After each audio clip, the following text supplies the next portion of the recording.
Selamat pagi Indonesia. Anda menyaksikan seputar Bali terkini pukul 10 WITA bersama saya Agus Jagetraya.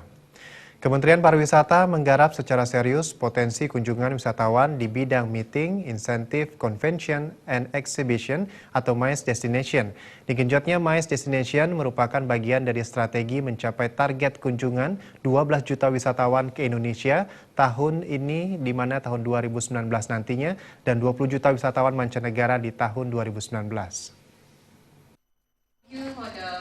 Salah satu upaya Kementerian Pariwisata dalam meningkatkan kunjungan wisatawan di bidang MICE Destination dengan berpartisipasi untuk pertama kalinya pada Singapore MICE Forum, SMF, dan Asia Meeting and Incentive Travel Exchange atau AMITE 2016 di Singapura pada 25 hingga 29 Juli 2016. Sebagai bagian dari SMF dan AMITE, diselenggarakan postur untuk para hosted buyer peserta SMF dan AMITE 2016. Sebanyak 40 buyer mengikuti program Femtrip dengan destinasi Jakarta dan Bali, di mana setiap destinasi diikuti 20 perwakilan perusahaan. Asisten Deputi Direktur Kementerian Pariwisata Wiwik Widiawati menuturkan, dengan menggarap wisata MICE, Kementerian Pariwisata optimis bisa menggait lebih banyak wisman yang datang melalui pintu Singapura. Program untuk target 12 juta, untuk tahun ini 12 juta. Visitor ke beberapa mancanegara di Indonesia. Tapi kami punya program di Bali ini banyak sekali exhibition yang mempunyai beberapa fasilitas dan kunjungan-kunjungan untuk membuatkan bidding-bidding kegiatan di Bali.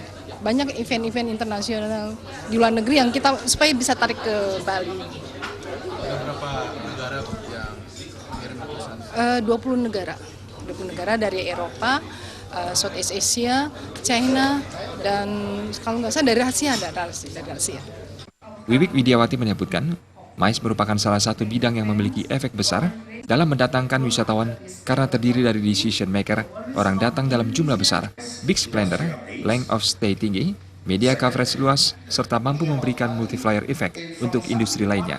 Tercatat dari bulan Januari hingga April 2016, pergerakan wisatawan internasional ke Jakarta 200.000 orang dan 360.000 ke Bali. Halid Sidi dan Gus Ngurah, Bali TV. Kami akan kembali di seputar Bali terkini 1 jam mendatang. Selamat pagi dan sampai jumpa.